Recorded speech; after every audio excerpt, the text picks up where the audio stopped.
দুনিয়ার জীবনকে প্রাধান্য দেওয়া যাবে না। ওয়া হাদিল হায়াতুদ দুনিয়া ইল্লা মাতাউল গুরুর, সম্পূর্ণ মরীচিকা। মরীচিকা দেখেছেন? দুনিয়ার জীবন যে কি জিনিস, যারা আল্লাহর পথে পরীক্ষার সম্মুখীন হয়েছে ওরা জানে।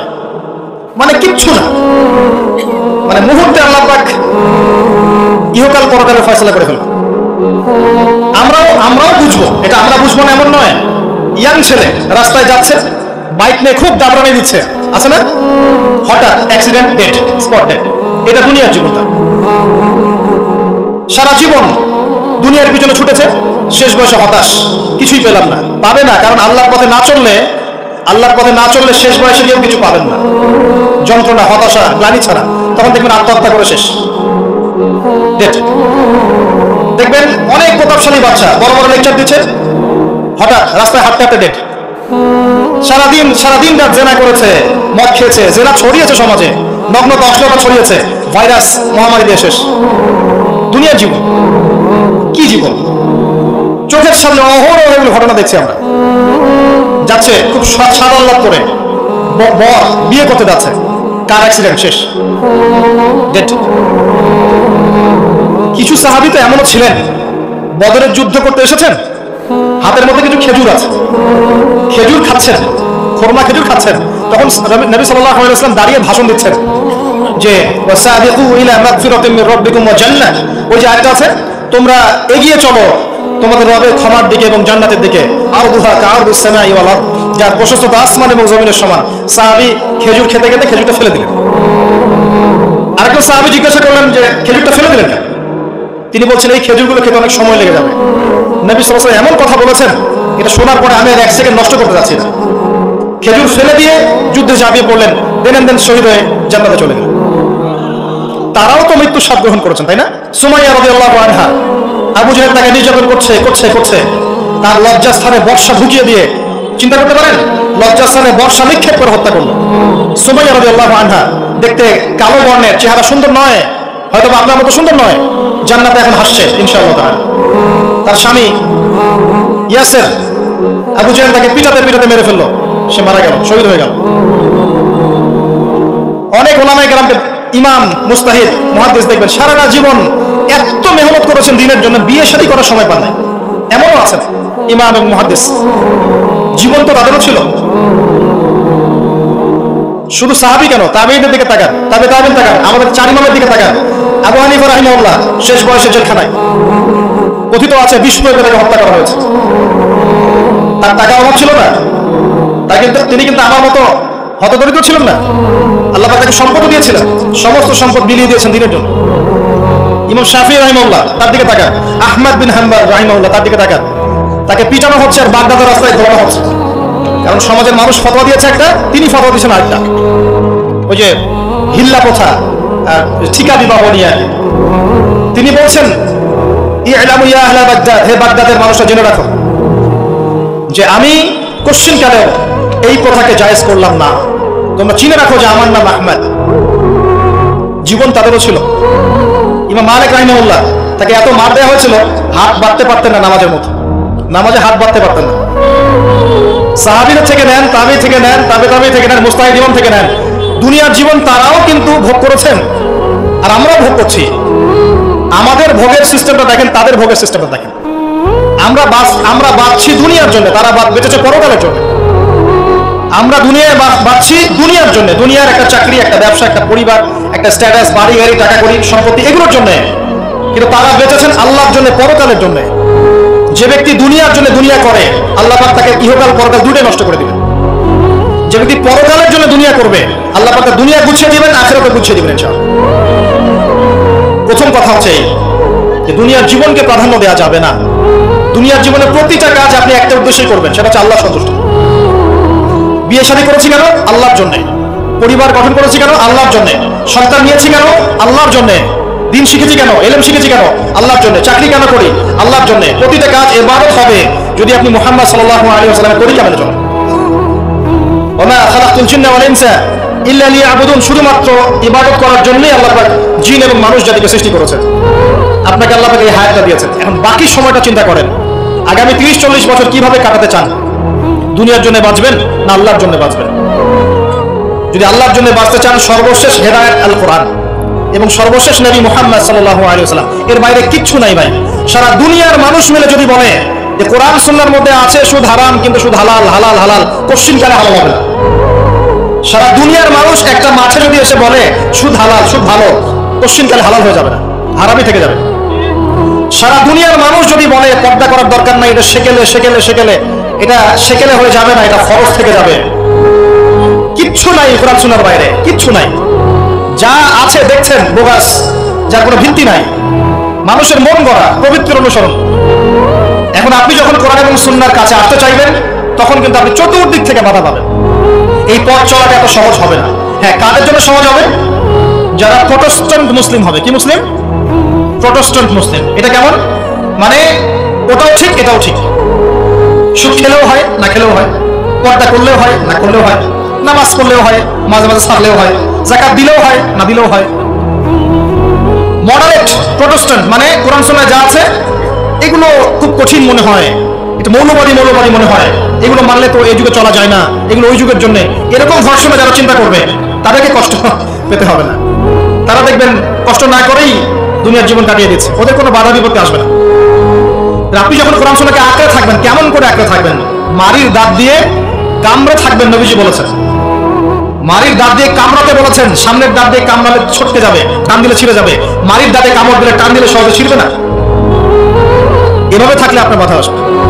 এখন আপনার সামনে দেখবেন আপনি কিছু ফিতনা এবং কিছু সলিউশন। আপনি নিয়াত করেছেন যে আপনার যে গুনাহগুলো হয়েছে এগুলো থেকে আপনি তওবা করবেন ইনশাআল্লাহ। আগামী দিনগুলো আপনি কোরআন এবং সুন্নাহ অনুসারে চলবেন। এই কথা সাথে একমত আছেন তো? এখন চলতে গিয়ে দেখবেন যে আপনি কিছু স্পষ্ট বিষয় দেখতে পারবেন যেগুলোর সাথে আসলে কোরআন সুন্নাহর খুব একটা মিল পাওয়া যাবে না। আপনি দেখবেন স্পষ্ট শিরক করছে মুসলিমরা, আপনি দেখবেন স্পষ্ট বেদাত করছে, আপনি দেখবেন হারাম খাচ্ছে। মুসলিম যুবকরা মাদক, পর্নোগ্রাফি, জেনা, ফ্রি মিক্সিং, আপনার জুয়া, ক্যাসিনো, এই যে আপনার টিকটক প্রজন্ম, এগুলো নিয়ে ব্যস্ত আছে। আপনি স্পষ্ট দেখবেন মেয়েরা বেহায়ার মতো ঘুরে বেড়াচ্ছে। আপনি স্পষ্ট দেখবেন যে আপনি হালালে থাকলে চাকরি পাচ্ছেন না। আপনি স্পষ্ট দেখবেন পরিবারের লোকজন কথা শোনে না। আপনি এমনও দেখবেন ওলামায়ে কেরামের মাঝে ঐক্য নাই, এমন দেখবেন। আপনি এমনও দেখবেন যে মানুষ দিনকে দুনিয়ার বিনিময়ে বিক্রি করে দিচ্ছে। আর এমন দেখবেন যারা আপনার উপরে আছে তারা দিন সম্পর্কে তেমন কোনো জ্ঞান রাখে না। এমন জটিল পরিস্থিতিতে আপনি কি করবেন তখন? এরপরে আপনি যখন বিশ্বের দিকে তাকাবেন, তখন দেখবেন বিশ্বের সমস্ত পরাশক্তিরা ঐক্যবদ্ধ ইসলামের বিরুদ্ধে। বিশ্বের সমস্ত বড় বড় পরাশক্তিরা ঐক্যবদ্ধ ইসলামের বিরুদ্ধে। দেখবেন আপনি ইসলামের কোনো খিলাফা নাই, দেখবেন কোনো ইমাম নাই, কোনো আমির নাই, কোনো জামাআ নাই। দেখবেন আপনি সেই রকম সলফে সালেহিনের যুগের মতো সৌর্যবীর্য, ব্যক্তিত্ব, গায়রাত কিছু নাই। মনে হবে যেন আমরা দাসত্বের শৃঙ্খলা আবদ্ধ হয়ে গেছে। তখন আপনি কষ্ট পাবেন মনে মনে। আপনার মধ্যে ঈমান থেকে থাকলে আপনি কষ্ট পাবেন, ভিতর থেকে কষ্ট ফিল করবেন। যদি প্যারালাইজড রোগী হয়ে থাকেন তাহলে কষ্ট ফিল করবেন না। চেতনা থাকে দিনের, কষ্ট ফিল করবেন। তখন আপনার স্ট্রাগল শুরু হবে। তখন আল্লাহ যদি আপনাকে বুঝ দেন, আল্লাহ দেখবেন আপনি কি করেন। আপনার মেধা দিয়ে আল্লাহ কি করেন, আপনি কি করেন, আপনার অর্থ দিয়ে আপনি কি করেন, আপনার হায়াতটা দিয়ে আপনি কি করেন, আপনার এই যে জনবল দিয়ে আপনি কি করেন, আল্লাহ আপনাকে যা দিয়েছেন তা দিয়ে আপনি দিনের জন্য কি করছেন আল্লাহ তখন দেখবেন। এই জায়গায় আমি আপনাকে কিছু সলিউশন বলছি। এটা শুধু আপনাকে বলছি তা নয়, আমি নিজেও এটা ফিল করি, লালন করি। আর আমি এমন কিছু বলবো না যা আমি নিজে আপনার জন্য পছন্দ করি না। যেটা আমি নিজের জন্য পছন্দ করি সেটাই আপনাকে বলবো। প্রথম কথা, এখানে আপনাকে গাইডেন্স দিবে আল কোরআন। এরকম সিচুয়েশনে আপনাকে পথ দেখাবে অনলি আল কোরআন, এরপর নবী সাল্লাল্লাহু আলাইহি ওয়াসাল্লামের হাদিস। এখানে আপনার দায়িত্ব আসবে প্রথমত কোরআন পড়া শিখতে হবে। প্রথম কাজটা কি ভাই? কোরআন পড়া শিখতে হবে, তেলাওয়াত শিখতেই হবে, নিয়মিত তেলাওয়াত করতে হবে। একটা দিন যাবে না আপনার জীবনে যে কোরআন তেলাওয়াত আপনি করেন না, ইনশাআল্লাহ। বেশি থেকে বেশি করবেন, বেশি থেকে বেশি। আমার পরামর্শ হচ্ছে দিনে এক পারা করে করার চেষ্টা করুন। এরপর দায়িত্ব চলে আসবে আপনার কোরআন বোঝা। আপনি কিছু অংশ মুখস্থ করবেন, হিফজ করবেন, অর্থটা বোঝার চেষ্টা করবেন, কোরআনের ভাষাটা শেখার চেষ্টা করবেন। এর সবকিছু আপনি বুঝতে পারবেন না, তখন কি করবেন? আলেম ওলামার কাছে যাবেন, তাদের সোহবতে গিয়ে পড়ে থাকবেন। যে বিষয়টা বুঝতে পারছেন না জিজ্ঞাসা করে জেনে নেবেন। ফাসআলু আহলা যিকরি ইন কুনতুম লা তা'লামুন। এরপর কোরআনের আদেশ নিষেধগুলো আপনি মেনে চলবেন নিজের পরিবারে এবং নিজের অধীনস্থদের মধ্যে। এরপরে আপনি থেমে যাবেন না। কোরআনের দাওয়াত আপনি যতটুকু জানেন এটা মানুষের কাছে প্রচার করবেন। মাদ্রাসা করবেন, মসজিদ দাওয়াত করবেন, মক্তব চালু করবেন, কোরআনের একটা রেভলিউশন ক্রিয়েট করবেন। কোরআনের জন্য আপনার জান, মাল, অর্থ বিলিয়ে দিবেন। ওই একটা ছোট্ট কাজ দেখবেন পরকালে জান্নাতে যাওয়ার ওসিলা হয়ে গেছে ইনশাআল্লাহ। তারপর আপনি সুন্নতকে পাবেন, ওই সুন্নতের উপরে আপনার 24 ঘন্টাকে সাজাবেন, দিন রাত প্রতিটা আমল আপনি সুন্নাহ অনুযায়ী করার চেষ্টা করবেন। এরপরে গিয়ে আপনার দায়িত্ব আরো বাড়বে। এরপর দায়িত্ব চলে আসবে উম্মাহ কেন্দ্রিক। আপনার তাজকিয়া অর্জন করতে হবে, আত্মশুদ্ধি। আত্মশুদ্ধি অর্জন করতে হলে সবসময় পরকালের ফিকির করতে হয়, মৌতের স্মরণ করতে হয়, বেশি বেশি কোরআন তেলাওয়াত করতে হয়, এতিমের মাথায় হাত বোলাতে হয়, আপনার সাদাকা বেশি বেশি করতে হয়, মাঝে মাঝে রোজা রাখতে হয়। এগুলো করতে থাকলে আল্লাহর জিকির বেশি বেশি করতে হয়, আল্লাহর ধ্যান করতে হয়, আল্লাহকে ডাকতে হয়, দোয়া করতে হয়, আত্মশুদ্ধি অর্জন হবে। একই সাথে আপনার অন্তর থেকে হিংসা, বিদ্বেষ, এই যে গীবত, রিয়া, অহংকার, সমালোচনার সংস্কৃতি দূর করতে হবে। মনের মধ্যে অহংকার, হিংসা, বিদ্বেষ থাকলে আল্লাহর নূর পাওয়া যাবে না, তখন তাজকিয়া অর্জন হবে না। আল্লাহর নূর না আসলে আপনি খিজির হতে পারবেন না, যে অনেক দূর পর্যন্ত দেখতে পারে। সূরা কাহফের মধ্যে ঘটনা পাবেন। আর এই শেষ জামানায় ঠিক না হলে আপনাকে খিজির হতে হবে, দূর পর্যন্ত দেখতে হবে। শোনেন, দূর পর্যন্ত দেখতে না পারলে বর্তমানকে মনে হবে ভবিষ্যৎ। এখন যে ফিতনাময় পরিবেশে বসে আছে এটা বর্তমান, এটা ভবিষ্যৎ নয়।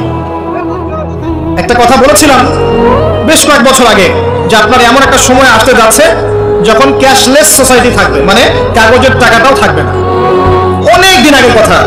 তখন কিছু মানুষ আমাকে বলেছিল, পরামর্শ দিয়েছিল, এবং শুভাকাঙ্ক্ষী আর কি আমার। আর দিন দিন আমার শুভাকাঙ্ক্ষী বাড়ছেই আলহামদুলিল্লাহ, যে ভবিষ্যৎ বক্তা, তুমি হচ্ছে ভবিষ্যৎ বক্তা। আমি বলেছিলাম যে আমি যেটা বলেছি এটা ভবিষ্যৎ না, এটা বর্তমান। বর্তমান সম্পর্কে আপনার খবর নাই বলে বর্তমানকে আপনার ভবিষ্যৎ মনে হচ্ছে। এখন যা দেখছেন এগুলো বর্তমান, এগুলো ভবিষ্যৎ না। খুব অল্প সময়ের মধ্যে এই পরিস্থিতিগুলো দেখবেন পরিবর্তন হয়ে গেছে। আসেন, যখন ব্যক্তিকেন্দ্রিক কাজ শেষ হয়ে যাবে তখন আপনাকে উম্মাহ কেন্দ্রিক চিন্তা করতে হবে। তাজকিয়া অর্জন করে উলামায়ে কেরামের মাঝে ঐক্যের চেষ্টা করতে হবে। ঐক্যটা হবে মন থেকে। মন থেকে সবাইকে ভাই মনে করলে পরে ঐক্য হবে। যদি মন থেকে সবাইকে নিজের ভাই মনে করতে না পারি, মুসলিম ভাই মনে করতে না পারি, ঐক্য হবে না। যদি আমি মনে করি আমি জান্নাতের ডিলার, তোমার লিজ লাগলে আসো নিয়ে যাও, ঐক্য কখনো হবে না।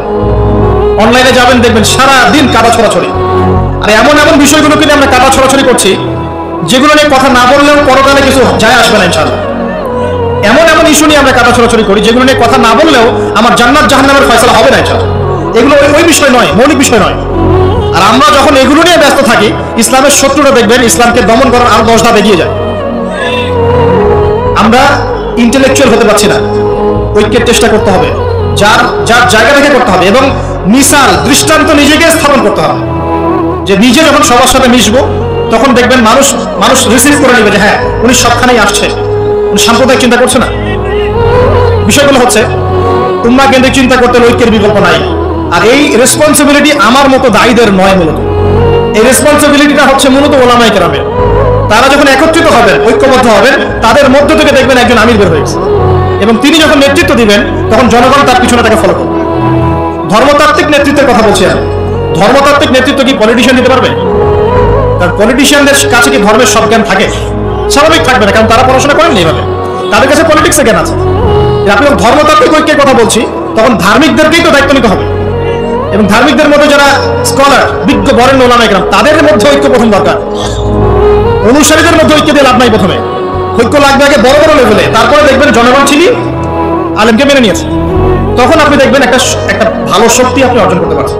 আদারওয়াইজ যখন আপনি বিক্ষিপ্ত বিচ্ছিন্ন, কেউই আমাদেরকে মূল্যায়ন করেন। যত স্লোগান দেন, শোডাউন করেন, আইওয়াশ করেন, আদতে কিন্তু কেউ মূল্যায়ন করছে না আমাদের। আর আল্লাহ রাব্বুল আলামিন কোরআনে বলেছেন, এখন এই আয়াত কোথায় আছে আল্লাহ ভালো জানেন।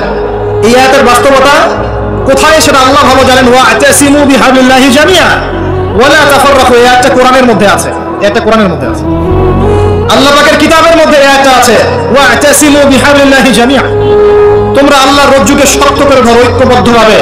আচ্ছা, এটার উপরে আমল না করে আমরা যদি এড়িয়ে যাই, এটা কোরআনের অবমাননা হয় না?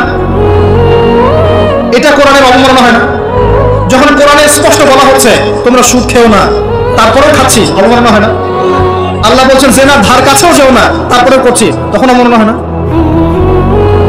আমরা মানে আবেগ প্রদর্শন করার চাইতে বিবেকবান হয়ে কাজগুলো করলে বেশি ভালো হতো। কোরআনের সম্মান সর্বোচ্চ শিখরে তখনই পৌঁছাবে যখন এর আদেশ নিষেধের উপর আমল করা হবে, এবং আমরা আমল করে দেখাতে পারবো, এবং ইনশাআল্লাহ আমরা পারবো। যদি কেউ পারে পৃথিবীতে, শুধু মুসলিমরাই পারবে ইনশাআল্লাহ। এবং মুসলিমদের মধ্যে যারা পারবে না, আল্লাহ পাক ওদেরকে সরিয়ে দিবেন, নতুন প্রজন্ম আল্লাহ পাক নিয়ে আসবেন ইনশাআল্লাহ। যুব সমাজ পারবেই, পরবর্তী তরুণ প্রজন্ম এবং আগামী ছোটদের প্রজন্মরা পারবে ইনশাআল্লাহ। যদি কেউ পারে এরাই পারবে ইনশাআল্লাহ।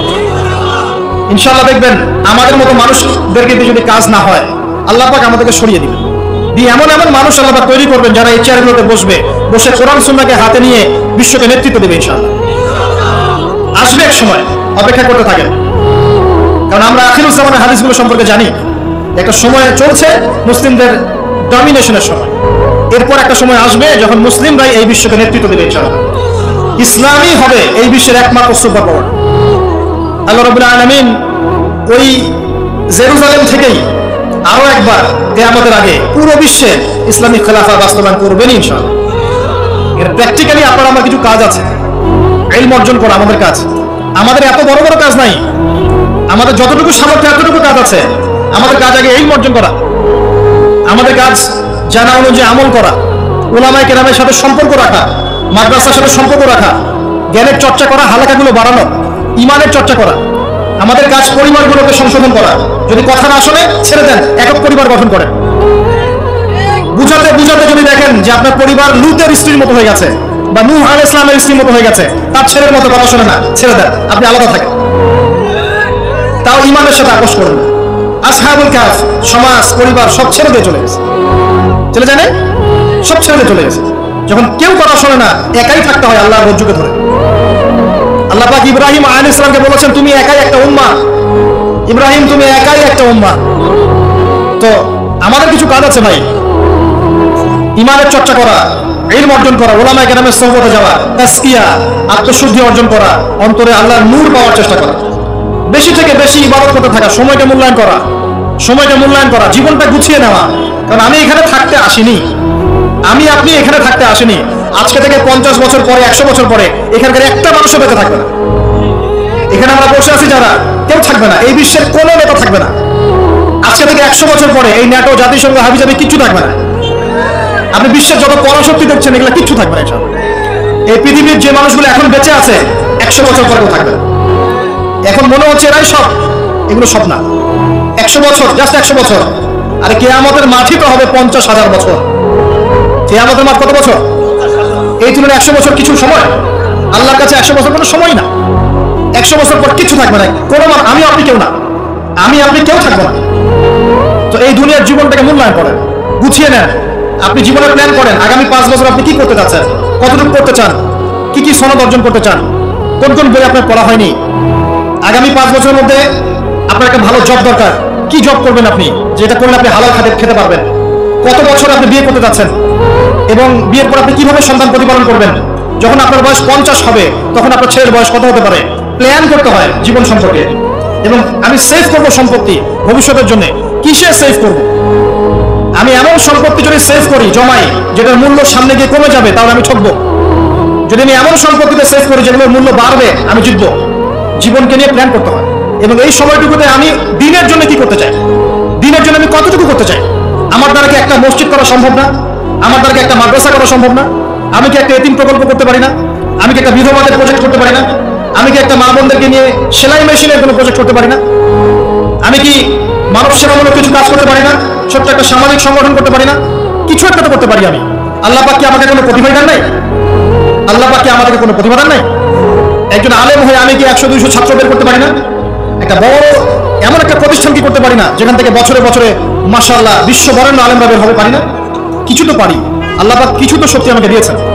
আল্লাহ পাক তো বলেননি আমাকে এখন অস্ত্র নিয়ে নামো মাঠে, বলেছেন? আমার তো পরিবেশই নাই। বাংলাদেশের মানুষ 90% মুসলিম বলছি আমরা, দেখবেন 80% নামাজ পড়ে না, দেখবেন 80% কোরআন পড়তে জানে না, যাকাত দেয় না, পর্দা করছে না, যুব সমাজের জীবনের উদ্দেশ্য ঠিক নাই, সারা দিন রাত অপসংস্কৃতি নিয়ে পড়ে আছে। এখন বেসিক কাজগুলো না করে কি আপনি বড় রেজাল্ট পাবেন? কখনো না। এই বেসিক কাজগুলো আমরা করতে পারি। এবং সবচেয়ে বড় একটা কাজ হচ্ছে আমাদের জায়গা থেকে উম্মার মাঝে ফাটল সৃষ্টি না করে ইউনাইটেড করার চেষ্টা করা যায়। আর আমাদের পরবর্তী প্রজন্ম, স্পেশালি এই তরুণদের প্রজন্ম, তরুণীদের আর আমাদের পরের ছেলে মেয়ে যারা আসবে, সোনামণি, এদেরকে আপনি আগামী বিশ্বের জন্য তৈরি করেন। এটা বড় চ্যালেঞ্জ। বড় বড় আলেম তৈরি করেন। দেখেন দিন দিন আলেমদের সংখ্যা কমে যাচ্ছে। আমার মতো নগণ্য মানুষকে যখন এই চেয়ারে বসে কথা বলতে হয়, তখন তো আমি বুঝতে পারছি যে আলেমের সংখ্যা আজকে কি অবস্থা। আমি তো আলেম নই, কথা বলতে হচ্ছে। কিছু মানুষ আমার কথা শুনছে, তার মানে বুঝতে পারছি আলেমদের সংখ্যা কত কম। বড় বড় ওয়ার্ল্ড রিনাউন্ড আলেম তৈরি করতে হবে, ইমাম বুখারীর মতো, আবু হানিফা রাহিমাহুল্লাহর মতো, আহমদ বিন হাম্বলের মতো। কে তৈরি করবে? এটাকে আমার পক্ষে করা সম্ভব? একার পক্ষে করা সম্ভব? নিঃসন্দেহে একটা কমিউনিটি দরকার। সবার মাঝে দিনের ফিকির তৈরি করতে হবে যে আমার সবচেয়ে ইম্পর্টেন্ট জিনিস এই পৃথিবীতে আমার দিন, আল্লাহর দিন। এর চেয়ে ইম্পর্টেন্ট কিছু নাই আমার জন্য। সবকিছু পরে, দিন আগে। দিনকে এগিয়ে নিতে হবে, আমাকে চ্যালেঞ্জ গ্রহণ করতে হবে। এরকম চিন্তা ফিকির লালন করলে পরেই তো রেজাল্ট আসবে, নাহলে তো আসবে না। দেখেন, আমরা আমাদের মতো মানুষ যারা আছে, এরা একটা জাতিকে নেতৃত্ব দিতে পারবে না। প্রবলেমস গুলো ধরিয়ে দিতে পারে, হয়তো সর্বোচ্চ সলিউশনে কিছু পথ বলতে পারে। বাস্তবতা হচ্ছে এই যে কাজগুলো জনগণকেই করতে হবে। আর এই যে একদিন আসলাম, একটা কথা বললাম, চলে গেলাম, আদতে কোনো ফলাফল নাই। একদিন আসলাম, একটা মাহফিল করলাম, যেভাবে আসছি এভাবে চলে গেলাম, আদতে কোনো ফলাফল হবে না। যদি হ্যাঁ এই কথাগুলো মানুষের মনের মধ্যে গেঁথে যায় এবং আগামীর পৃথিবীর জন্য তারা প্রস্তুতি গ্রহণ করতে পারে, তখন গিয়ে কথা বলবে। আসুন, আইওয়াশ, শোডাউন এবং আবেগী জাতি না হয়ে আমরা বিবেক দিয়ে চিন্তা করি, উম্মার অবস্থা চিন্তা করি, বৈশ্বিক অবস্থা চিন্তা করি, ভাবি। বারবার একটা কথা বলি আমি, একটা দেশের মধ্যে সরকার, প্রশাসন, জনগণ, আলেম ওলামা, যুবক শ্রেণী, মহিলারা, শিশুরা, এরা সবাই একটা দেহের মতো, একটা বডির মতো। এরা সবাই একে অপরের পরিপূরক, একে অপরের ভাই, সবাই মুসলিম। এখানে কেউ কারো শত্রু না।